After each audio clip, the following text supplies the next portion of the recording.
Hello, land investors and outdoor enthusiasts. It's Josh again from US Rec Land. Again, we're not bringing a new property today. We're just continuing the education train here for some of you guys looking for lots. That way, we make you a better and more informed consumer when you buy your vacant lot. That way, you'll find the best lot for you, and it'll serve the utility that you need it to for years to come. And it might even be a legacy play that's going to be handed down to your children and grandchildren. So let's get it right the first time.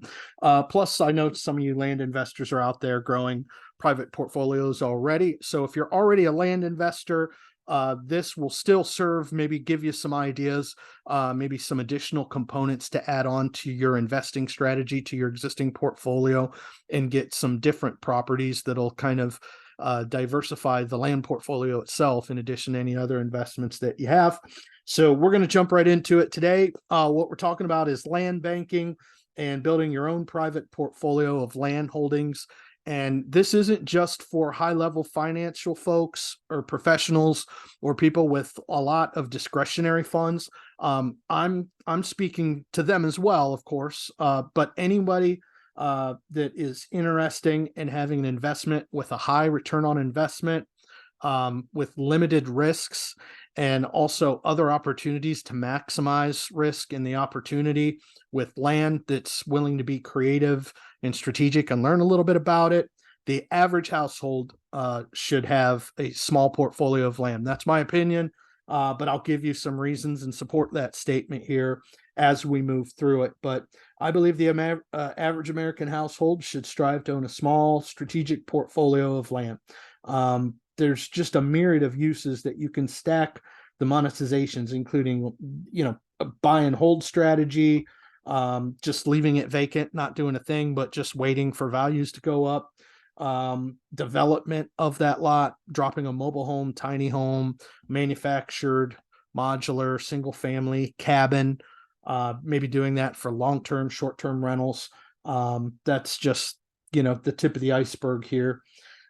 It's you got to look at land. Land is literally holding a potential real estate position, no different than you holding a position in the stock market, holding a position with any other investment type. You're taking a position. You're taking a very specific location on the map of the Earth's surface, and you're saying, I think this is going to go up in value, or maybe it stays the same, but I have other monetization plays that I'm going to stack. And stacking is a key to land investing.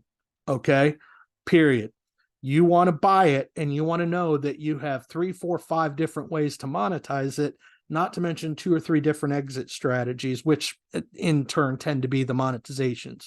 Okay, that is what mitigates the risk greatly. And vacant land does not have toilets, tenants, or termites. But if you develop the property, you obviously are bringing on an additional risk. So I don't want to make this sound like too good to be true, because if you develop the property as a private developer and you put a mobile home on it and put a renter in, well, now you're renting. Because I know some of you like the wholesale flip and Airbnb, and those are great if you know what you're doing and you know how to overcome the obstacles. Well, you can use land and develop your own from scratch. We have a number of folks that do buy our land for those very purposes, and that's great, but it does add a layer of risk. They are just professional enough and experienced enough to know how to handle those difficulties when they arise, or prevent them altogether. So for some of you newer folks, you might not want to do that right out of the gate. All right, you might just have other plays and things you can do with the property. Let's see here. Well, yeah, the land is definitely something I think everyone needs in their arsenal for investing. First of all, it's a limited resource. They ain't making any more of it. And the way things are going with the Black Rocks and these companies buying up single family homes, just entire neighborhoods, because they just have insane amounts of money. They want to make your children and grandchildren their tenants and ultimately their slaves. They want to centralize the currency to where, and then they control how it can be used. I mean, this is not a far evolution of thought here. That's a logical process of elimination to get to how someone might abuse this system they're trying to push so hard. All right. So I would advocate holding on to your land and real estate if possible. If you're moving to another house, if you can hold the other house somehow for your kids or grandkids or somebody in your family, keep it in the family. I say if you're able to do that, that's what's going to prevent the future generation from being completely subservient to the government and what they're trying to do. They want you all to be tenants and they want you to work at Walmart all day, whether you like that or not. Some of you might like working there and might like a job where you have a boss. I don't. All right. So there's a number of reasons for land investing. Let's start with the ones that are universal, pretty much for everybody. And then there's some other things that we can get into. So land serves as a multi-utilitarian asset. Like I said, you're layering multiple monetizations here and multiple exit strategies. You're stacking. So stacking is a big deal.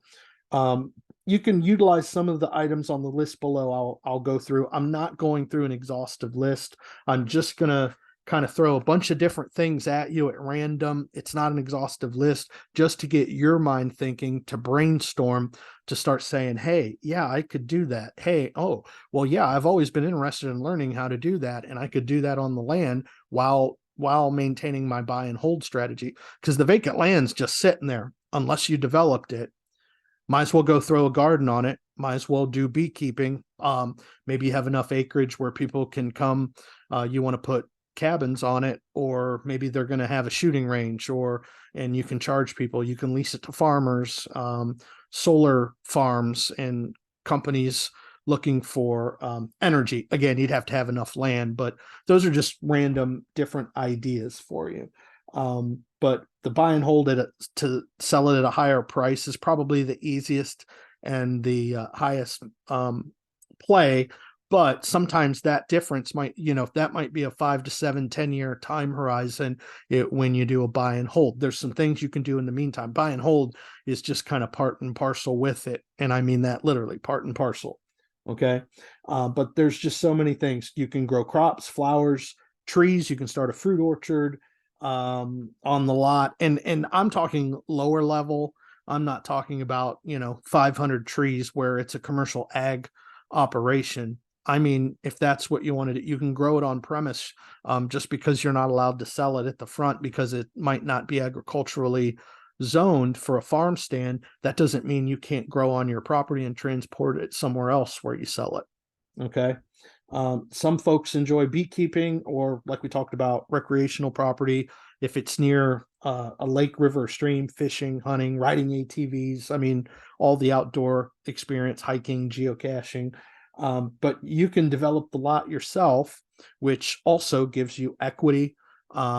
It increases the value. You have appreciation, but then you also have the tenant, or short-term or long-term tenant if you're doing Airbnb, VRBO, or a long-term tenant. That's up to you depending on your expertise. Maybe you just want to keep it for yourself, for a vacation home, your dream home, your dream retirement. Maybe you buy the land pre-retirement so you have time to develop the land slowly while you're finishing up your final years in the workforce. And then by the time you retire, you got the perfect spot.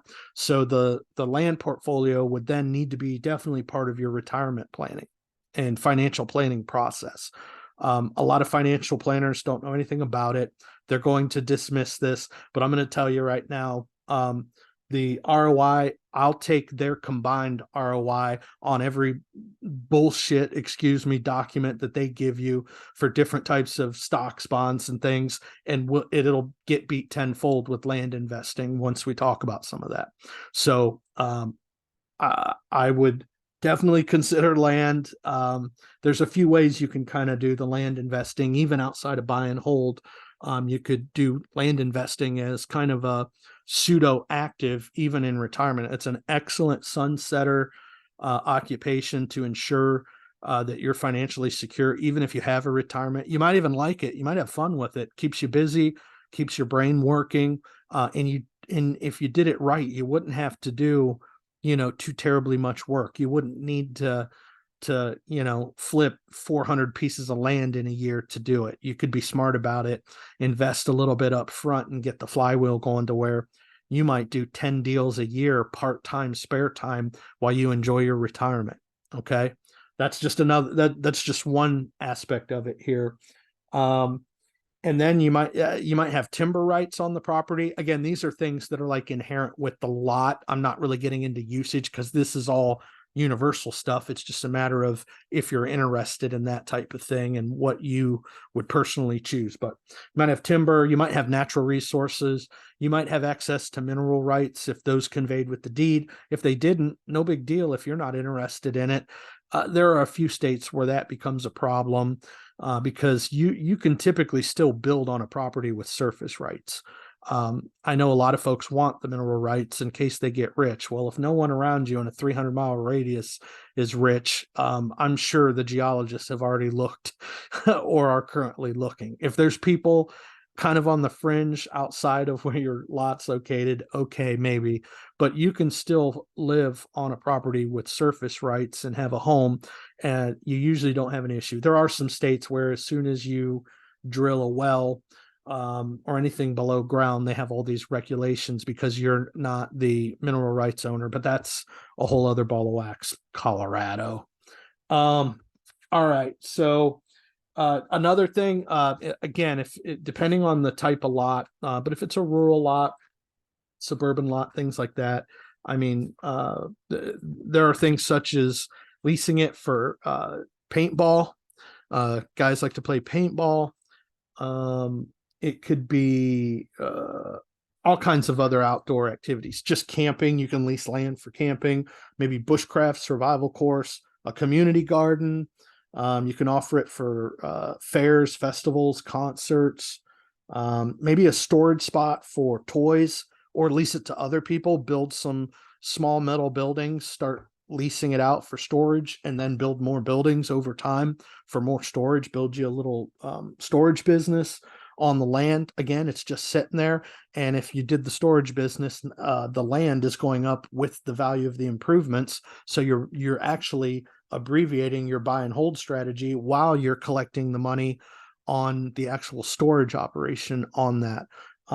But you also got to talk to zoning. You need to know, because sometimes you have to have a primary residence on a property, and that particular operation would be commercial. So it'd have to be zoned with the proper commercial endorsement, or excuse me, designation at zoning. Again, zoning is different county to county. Just because it's commercial, they could have 20 declensions of commercial and only 9 of them allow storage facility.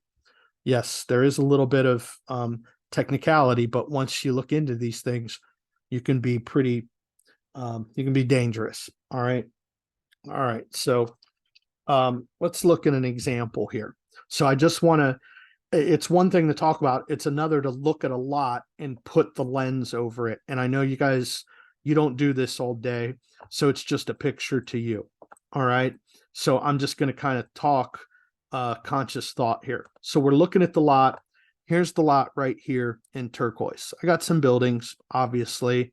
That looks like a single family home with a little pool. Trees, so it's rural all around me. Dirt road. This looks, I almost wonder, I think that's a business actually, because those uniform buildings like that, I don't know if maybe they're just mobile homes and they're just that uniform. But at any rate, so let's see if we can back out. So here's the lot. So you can see I'm in a rural area. All right. And first things first, the first thing I want to know on the lot when I'm looking at what my investing strategy can be is, what are my zoning allowances on this? All right. Zoning, RR, rural residential. So I would have guessed rural residential just by looking at the photo. So what that means is they allow modular and site-built homes, standard single-family stick-built dwelling. Okay. Yes to residential design mobile homes. So they do allow mobile homes. So if that's part of my investment strategy, and we have investors that do that, they just buy the vacant land. They have a relationship with local mobile home dealers, or maybe they're a mobile home dealer themselves, and then they go buy the land, prep the site, drop the mobile home, connect to utilities, get utilities installed, and then they either flip the property or they short-term or long-term run it. That's it. Right. And then for some of you that are buying land for yourself, that's what you're doing. You're just doing that for yourself. But you want to know what kind of structure and what the zoning is. So the zoning is residential rural. I can put a modular home, site built. So if you wanted a tiny home, this would not be the lot. It's not allowed. So that's the first thing I want to know is if the property meets my plan for my investing strategy, right? Because I've always got buy and hold. Buy and hold is there if I do nothing with it and just let it sit and pay property taxes, right? Okay. So looking at this property, I've got that. Now it is fairly rural, so I might have some of those other plays open to me. Maybe I put a large garden on this property if the soil is conducive to that, and I have a small farm stand seasonally just to make a few extra bucks. I don't know, maybe for me and the family and save some money on groceries. Maybe I put an orchard on there. Maybe I use it for myself for another area to store my RV. Maybe I got a lot of clutter around the house at my primary residence, if this is in vicinity of where you live. Okay. So there might be that play. Maybe I'm beekeeping, some of the stuff that we mentioned before. Well, even on a smaller plot of land. So I want you guys to understand this. You don't need 70 acres for some of these things. You can get a lot done on a quarter acre of land, especially with gardening and beekeeping and a lot of these outdoor activities for sustainability.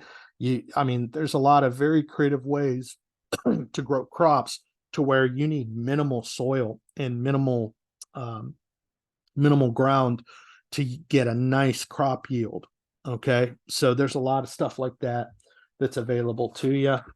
And let's look at more of like some of you investor savvy folks. So I just kind of wanted to dip my toe into the average person looking at a lot to start getting into investing, or maybe you're just looking at a lot for yourself, but not realizing there's some other things that you could do with it for yourself. So let's move into kind of the next level, like someone who's investing or who might want to really start building this portfolio, and you should have one, even if it's 3 small properties scattered across the United States outside of your primary residence. It could just serve as a bug out location if the government failed and civil unrest was everywhere. If it's in a nice rural area, and you'd have to isolate yourself and be strategic about that. But nonetheless, it gives you the option to develop that prior to that kind of emergency taking place. All right, but let's take a look at another one. So if I was a land investor, which I am, and I pulled this property up, it would make me very, very interested. And not because this is some special picture, but once I started reading, and we probably should have put land investor special, but sometimes we feel like we don't want to be too much over the top. But I mean, really, so this is a good example. So again, remember the stacking effect on land investing. I want multiple monetizations, and within that, I want multiple exit strategies that mitigate risk for me. If it's going to be buy and hold no matter what, that's a freebie. Okay. It's a buy and hold. If I buy it now, hold it for several years, sell it later. Hopefully I can sell it at a profit with real estate. All right. Now we've got zoning. What can I use it for? That's my first question. What dwelling structures are allowed? What is it zoned for usage? This one is ag residential. So, and within the ag residential, that's already interesting to me. It's eligible for tiny homes. Now it's more interesting to me. Now, mobile modular manufactured single family and duplexes are allowed. Wow. How many plays do I have there that I could monetize this property and get a return on my investment? All right. And the minimum square foot is 350 square foot, which is, that's an outhouse, for crying out loud. That's nothing. So tiny homes are eligible. They do have standards. The roof pitch has to be 412 to handle snow load, but you would want to do that. You don't want your roof not unable to handle that. And then you got a leak in the middle of the winter and ice damming and all that. You don't want that. But the AG designation allows agricultural sales, on-site, produce stand, standard commercial crop, farmers market products. Special usage is available upon approval for higher volume ag. So what that means, basically the county is open to you pitching them other agricultural usage, and as long as within reason, they'd be willing to open it up to you, but you'd have to talk to this Belvedere Township. Okay. So this kind of property with all of these non-standard allowances is very, very appealing to me if I'm land investing. Do you think I want this as part of my portfolio of vacant land? Heck yeah. Heck yeah. And let me also mention an aside note here. There's no such thing as unrestricted land. I don't know where everyone got this, and you guys fight us every time. There's no such thing. I cannot put a missile silo on any piece of land. I cannot start a biochemical plant on any piece of land. I cannot shoot an M16 at my neighbor's house from my land. There's no such thing as unrestricted. I don't know where you guys are picking this up from. And I know land investors and real estate agents still know there are things that you can't do. And there are things that you might think are within reason that you could do that you can't do. So there's no such thing as unrestricted. There is open zoning where there's a lot of things that are available to you, and there's a short list of what's delineated. But even then, if there's something outside of what's delineated that's not allowed, there's a whole slew of factors that just aren't allowed, regardless of whether they wrote it down, that's going to impact some other law or ordinance. Okay. So just stop with the restricted. You're not looking for unrestricted. What you're looking for is the most open zoning you can for what you want to do.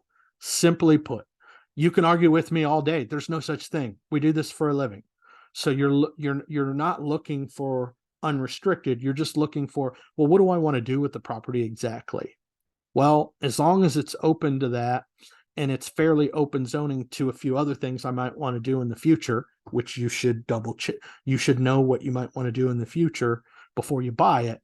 And if it's open to those things and it has fairly broad zoning, good.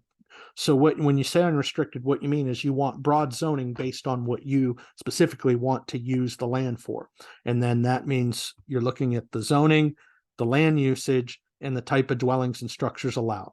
Those are the three. Okay. And I'm spending a lot of time on this because this is like, if you mess this up for land investing or even buying for yourself, do not pass go, do not collect $200. This is the primary vehicle to set the stage for everything down line and our other land usage and operations later to make sure we don't run into any hiccups after we buy it. And again, I'm not trying to be mean here with the unrestricted or any of that. I'm just trying to help people avoid issues because of their own preconceived notions that they heard somewhere else or they're just wrong about.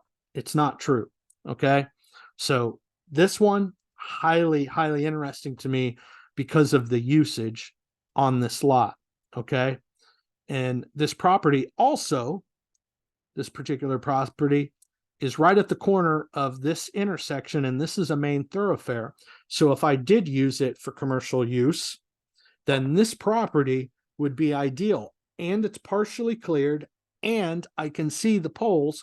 So I know I have power, most likely phone and maybe internet, some type of internet. I don't know if it would be high speed or anything like that, but it looks like I've got utilities running through the property. They're immediate to the frontage for me to build. Okay. So this is an excellent candidate for your portfolio, for a land investing portfolio, because I have so many monetizations that I can do based off the zoning, the open zoning, the broad zoning, and the dwelling structures that are allowed. Because I could put a duplex on that, and maybe I'm a young guy. Maybe I'm not going to go to college, but I have a trade. I'm making decent money. I'm buying my first place. I'm going to build a duplex, live in one side, and then rent it out to one of the other guys that works in the welding department or on the oil rigs with me. I know he has good income. He's going to pay me, and he's going to help me pay the mortgage on the build while I live on the cheap. And then once it's done, once I move out and move on to bigger, better things, to a new home, maybe I got a girlfriend, a fiance, that automatically is my first investment property because I was smart and willing to live frugally for a bit. Okay. Then the tiny home, same thing. I don't have to build a huge residential home here. I'm not required to have 3,500 minimal square foot or anything like that. You could put a tiny home right there, and you have the ability for the ag operations in concert with that, as well as, by the way, guys, something that gets lost with the land development. So you already have buy and hold if you just left the land vacant. If you improve the property, which is any building or improving the property really in any way, to be honest, partial clearing, select cut, you're going to have automatic appreciation because the county is going to evaluate that property based off the improvements, and they'll know about the improvements, hopefully, because you called them, because you had to pull a permit to do the improvement, meaning AKA the tiny home mobile modular. That way you don't get in trouble, but they're going to increase the value. And with that, it will also increase its value on the real estate market, which is what really matters. The county increasing your value doesn't matter. But my point is that it will increase the value on the market from your original investment because there's now an improvement. There's more to it, which I think that's obvious, but you're getting automatic equity when you do that on that property, not to mention if you're still collecting rent, not to mention if you want to sell the whole thing at a later date. It's very similar to some of the rent and flip, long-term rent and flip strategy. Get into it at a price point you're comfortable with. Get it kind of improved and set up to optimize rent rolls. And then the idea is at a later date, even though you're generating nice rent rolls, you cash out of the property and then roll it to another one. Well, it's simple. It's similar to that. But this is an excellent example of an investment property. And for you folks that aren't investors, I was talking earlier, it's real estate isn't even in the ballpark of land. And what I mean by that is the money that you have at the initial outlay versus what you can make in a short period of time. And at much less hassle with less bureaucratic red tape. Typically, if you're just flipping land, there's no toilets, tenants, or termites. But if you're developing the land and as part of your investing, obviously there's added risk there. But it's not even close. And there are other asset classes that your financial advisor might throw at you, not even close, because it's not going to beat the time horizon nor the return on investment. It's not going to do it. It's not sexy. It's not a fancy, it's not a big fancy 7,800 square foot home overlooking the ocean. It's not, but I'll take the ROI because the problem with real estate is you have a large outlay. You have carrying costs, you have all of the red tape. And when you start talking about ROI and, oh, well, I bought it and I flipped it for 150 grand in a period of time. Well, yeah, but you had to get the loan to buy the house. You had to build up to be credit worthy, or you had to work for a long period of time and save a large amount of cash up to do that. And you don't have to do that on land. The ROI by percent is literally, it's not even in the ballpark. And if you're telling me you're getting 18 and 20% in the stock market, you need to go give your stockbroker more money because he already duped you anyway. All right, I digress. So let's move on. So for you land investors that it might be, okay, well, I've been thinking about starting a small portfolio of a few different lots for myself as an investing play in concert with my other investments. Okay, fair enough. There's a few ways you can do it. You can buy cash and then flip them for cash. And hopefully you did some research to verify that you're buying it on the cheap to sell it for more. And sometimes you can do that in 60, 90 days. Again, very quick time horizon. And you can do 100, 200, 300% ROI. That's not crazy. Anybody in the land business, it's a kept secret. I could buy a property for $4,000, sell it for 11. Happens all the time. Different markets offer different opportunities, but all in all, that's not the that's not an anomaly. You could do that on a fairly consistent basis if you knew what you were doing. You could double your money. You could buy for 4, sell for 8 on a consistent basis if you knew what you were doing. And sometimes you can do far better than that. People want to get rid of land for a myriad of reasons. They didn't buy it. They didn't spend the money. Someone handed it to them. It doesn't mean anything. They're tired of paying property taxes. That's how low intellect some folks are. Or they don't value something, or maybe they're not low intellect. Maybe it's not important to them. They have a family and they don't need the money. It could be as simple as that. So, I digress again. So let's jump off that example. And then the last example, what we're going to use is something. So this is for, the homesteaders, the preppers, folks that your primary residence, you want to make it sustainable living. Maybe you're trying to be off grid as much as possible. Those kind of things here. So this is Jackson County, 1.24 acres, Jackson County, Florida. So it's a bigger lot. It's not a quarter or half acre lot. It's over an acre. But again, even then, you don't need 20 acres to be able to have a high yield crop area. Depending on the livestock, you might need more than that. But for the food sources and things like that, you'd be okay.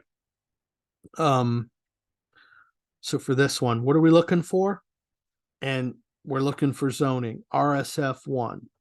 Yes to modular and site-built homes, 1,000 square feet and greater. No mobile homes. So if I'm a mobile home developer and I buy vacant land to put mobile homes on, this ain't the one for me, right? No RVs. I won't be able to put my RV and live there full time if that's what I want to do. And I won't be building an RV park, not because no RVs, but namely because it's not zoned for commercial. Okay. So RS, that's a residential designation, by the way. Sorry, I should have explained that. So I'm looking at this, and then again, we're looking at it with our investor hat. Okay, so I can put a modular, mobile, or regular home, and let's look at the area. So this is a very rural area. Okay, I don't really have neighbors. A lot of woods, right?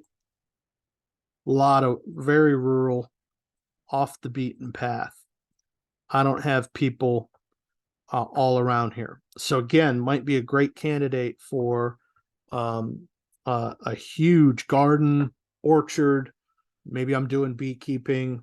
Maybe I want a shooting range, a place where I can come and camp, shoot, hang out with my buddies by the fire, maybe put a small cabin on it, just a recreation property on the weekends. That might be for me.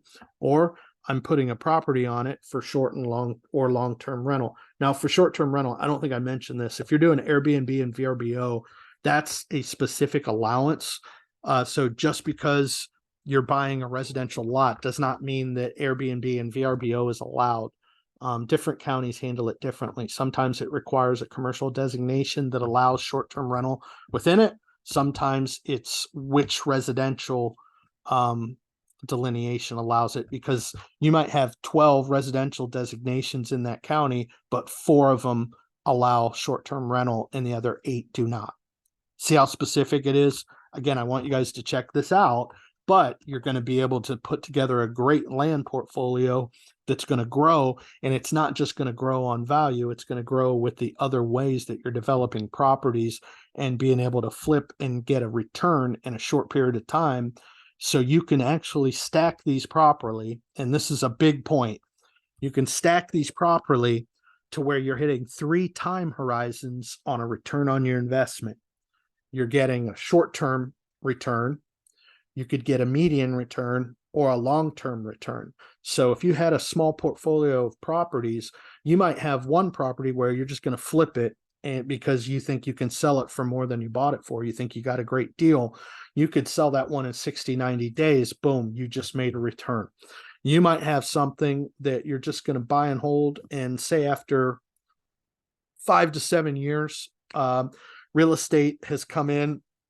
A lot of housing has built up. So housing values have gone up. Therefore, the land plots have gone up because the area is a hot market. So now you sell that. There's a median play. Or the long term, you develop it with a home or a duplex or maybe just a single family home, and you keep that property long term for long term hold or short term rental, or maybe you build a camping thing where people pay you to camp, a shooting range where people pay to come shoot. I mean, there's a number of things. Again, you'll have to look at zoning. I'm just naming off general ways that you could do it, but you could hypothetically have a portfolio that has short, medium, and long-term plays for your return on your investment. And then you have the stacking on the individual lots themselves. Okay. All right. So for the prepper stuff, what we're typically looking for is a rural area. There's ample game and fish, and other natural resources, namely water resources, creek, river, spring, lake. And then of course you have to have a way to make it potable water, but we're typically looking for those kind of things. And the land investing can actually be beneficial for someone like that, because they already had to go through the process to purchase their homestead. Or if you're a prepper and you're buying bug out locations, well, your land investing portfolio can reflect your strategic map for bug out locations. So you can double up on, well, I'm buying the land as a bug out location, but I still have other land investing plays in the meantime. Now, of course, if it's a bug out location, for you survivalists, I understand I'm not running an Airbnb so everybody and their brother knows where it is. Gotcha. But there's things you yourself could do on site, take it off site. Again, fruit stand, crops, tree orchard, things like that. There, or the apiary, raising bees. Some people have, they have dogs and they have the kennels, like that, and they raise the dogs there. There's just all kinds of things you can do if you just got some terra firma to operate on, and that's one of the benefits with vacant land. Okay. You would also be looking at it. Can I raise livestock, cattle? Do I have is there ample feed? Do I have proper food sources, even if I supplement it a little bit? Do I have a build site with a southerly or easterly facing area that's ideal for like a off-grid efficient home? A lot of times they're looking for that because they're looking for the thermals and the solar rays to their benefit. So, but I don't want to get into a whole prepper homestead thing here. But this property, it's very rural. So someone that's self-sustaining. There are a number of creeks in the area. I don't know if there's a picture that reflects that, but that I'm just trying to use this as an example of the type of lot and how I would look at them if I were an investor. Oh, looks like a pond right there. Yeah. But there's a number of creeks meandering around. So I definitely have water sources out here, and I don't have too many people. So I know that's one of the things you're looking for is a highly rural. It's already rural. So if something went awry, there's not too many eyeballs on your resources, food, and your family. But at any rate, guys, I just wanted to touch on some things as land investing, why you should start. If you don't have a land investing portfolio, start one. You can make a whole heck of a lot more money than just putting your money on ice in the stock market.